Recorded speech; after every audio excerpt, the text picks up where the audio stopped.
बात कर लेते हैं महाराष्ट्र की, जहां पर जीका वायरस लगातार कहर बरपा रहा है। इसके 6 मामले सामने आ चुके हैं। इन 6 मामलों में 2 गर्भवती महिलाएं भी हैं।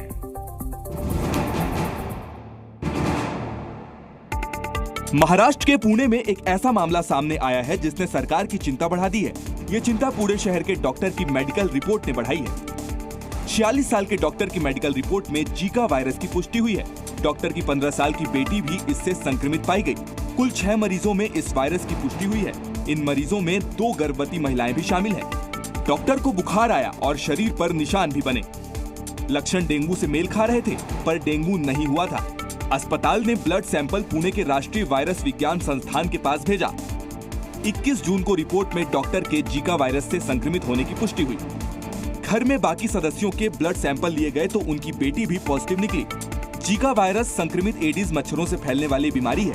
ये मच्छर आमतौर पर थोड़े गर्म इलाकों में होते हैं। ये वायरस सेक्स से भी फैल सकता है। अगर कोई गर्भवती महिला इससे संक्रमित हो जाती है तो जीका वायरस उसके भ्रूण को भी प्रभावित कर सकता है। बच्चे का मानसिक विकास बाधित हो सकता है और दृष्टि संबंधी समस्याएं भी हो सकती हैं।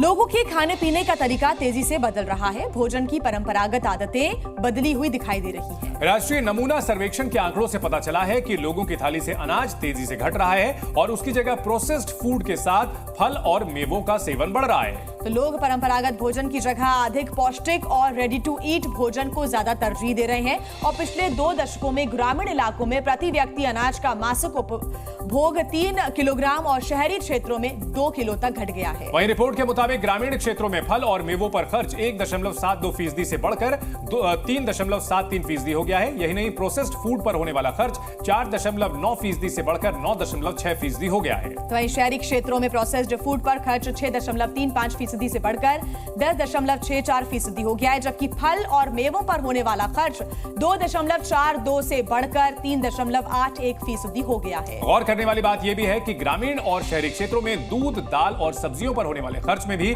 कमी आई है। वहीं ग्रामीण और शहरी इलाकों में लोग चीनी और नमक पर भी पहले के मुकाबले कहीं कम खर्च कर रहे हैं। भारत दुनिया का सबसे अधिक जनसंख्या वाला देश है, लेकिन क्या आपको पता है कि भारत में सबसे अधिक शादियां भी होती हैं? यही नहीं, भारत में होने वाली शादियों से जुड़े उद्योग कई लाख करोड़ रुपए कमाते हैं। ब्रोकरेज फर्म जेफरीज की रिपोर्ट के अनुसार भारत दुनिया का सबसे बड़ा विवाह स्थल है, यानी यहाँ सबसे ज्यादा शादियां होती हैं। भारत में हर साल 80 लाख से 1 करोड़ तक शादियां होती हैं, जबकि चीन में 70 से 80 लाख और अमेरिका में 20 से 25 लाख शादियां होती हैं। खास बात यह है कि भारतवासी शिक्षा की तुलना में शादी समारोह पर दोगुना खर्च करते हैं। भारतीय विवाह उद्योग का आकार करीब 10 लाख करोड़ रुपए का है। यह अमेरिका के विवाह उद्योग का लगभग दोगुना है। हालांकि चीन की तुलना में यह छोटा है। भारत में एक शादी पर औसतन 12,50,000 रुपए खर्च होते हैं, जो प्रति व्यक्ति या फिर घरेलू आय का कई गुना है। तो वहीं शादियों में होने वाले कुल खर्च में दुल्हन के गहनों की हिस्सेदारी आधे से भी अधिक होती है। तो यह रिपोर्ट्स के द्वारा खुलासा हुआ है। तो शादी का बड़ा बाजार है भारत, इसमें कोई शक नहीं है। Z News.